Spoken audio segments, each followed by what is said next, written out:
Yo, what's up mga tol? So ayan, kamusta kayong lahat dyan? Meron akong i-open sa inyo. Meron tayong order na pumasok sa atin, no? Then pupuntahan natin si vendor para i-pick up yung order ni customer, no? Kaka-pick up lang natin.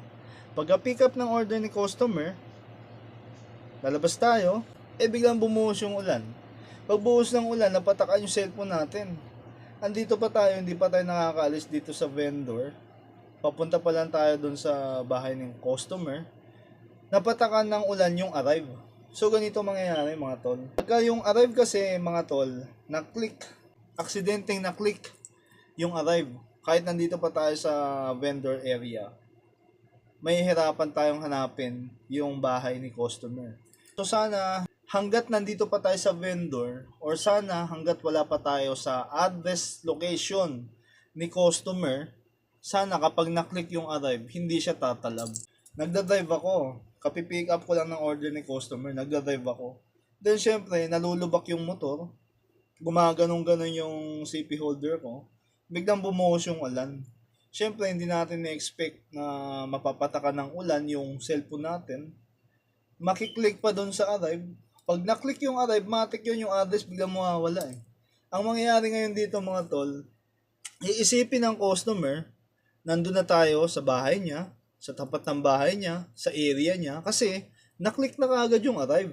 So sana, ang concern ko lang dito, sana makarating sa developer ni Panda, yung ganito, sana kapag malayo pa tayo sa address ni customer, kapag clinic yung arrive, dapat hindi siya tatalab. Kasi kagaya niyan, aksidente lang na-click yung arrive, nag-arrive na. Ano yung isipin ni customer sa rider niyan kapag ganun? Isipin ng customer na nakarating na yung rider, delivery rider sa bahay niya, tapos wala naman tao. No? Kasi syempre ako kasi bilang rider at customer na rin, gumagamit din ako ng apps. Kagaya niyan, pag nag-order kasi ako, mamomonitor kasi natin dito mga tol eh. Halimbawa yung in-order ko, makikita dito kung processing pa lang. Makikita ko rin dito kung na-pick up na ng rider. Makikita ko rin dito kung yung rider papunta na ba sa akin or kung yung rider ba ay naliligaw na. Matitrace natin yan dito eh. Pero, once na maklik natin yung arrive, lahat ng mga nakikita natin doon, matik yun mga tol eh. Biglang mawawala yun. So, sana yun yung request ko sana dito kay Food Panda. Kung po pwede lang sana, hanggat wala pa tayo sa bahay or sa area ng customer, sana kapag na-click yung arrive, hindi siya tatalab. So sana yung arrive na yon, hanggat nandito tayo sa vendor, pag na-click yan, aksidenteng na-click, sana hindi siya tatalab para hindi tayo mahihirapan. Kasi mga tol, nahirapan ako dyan. Aksidenteng na-click, nadikit lang yung kamay ko sa umuulan, parang grounded. Na-click yung arrive, nagmamaneho ako. Ngayon, ang iniisip tuloy ng customer,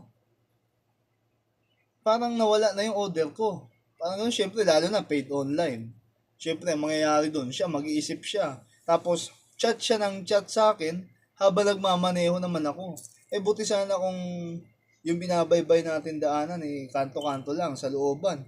Madalas ako dito ako sa EDSA Mga minsan, malalaking kalsada, mga kasabayan natin mga truck. Habang nagmamaneho tayo, hindi naman tayo po pwedeng mag-chat dyan. Or automatic kasi pagka mayroon kasi ako nare-receive na message dito sa chat ng customer, automatic kasi humihinto talaga ako. Inaano ko talaga yon kasi talagang priority ko talaga yung kung halimbawa may concern yung customer. Lalong-lalo na yung incident nga na hindi inaasahan na na-click yung arrive, syempre, magme-message sa atin si customer, kailangan natin sagutin yun. Kasi pag di natin sinagot yun at nagpatuloy lang tayo ng drive, maraming pwede mangyari mga tol. Pwedeng nagre-report na si customer, bakit hindi natin siya sinasagot, di natin siya nire-replyan. At marami na siyang maiisip kasi. Nag-arrive na tapos nasa biyahe pa tayo. So yun yung isa sa problema. So sana maayos ni Food Panda yan. Maayos ng developer ni Food Panda. So yan, mag-iingat tayo palagi. At yun, suspended tayo ngayon, 2 days lang. At mamaya-maya mag-iikot ako. Tingnan natin kung sino yung machamba natin dyan, bikers or riders na pwedeng mapasaya natin kahit kaunti. So yan, mag-iingat kayo palagi. God bless sa atin lahat. Ride safe, mga kapanda. Salute sa inyong lahat, mga tol. Kita-kita tayo sa susunod. Papahinga muna ako. 2 days lang to.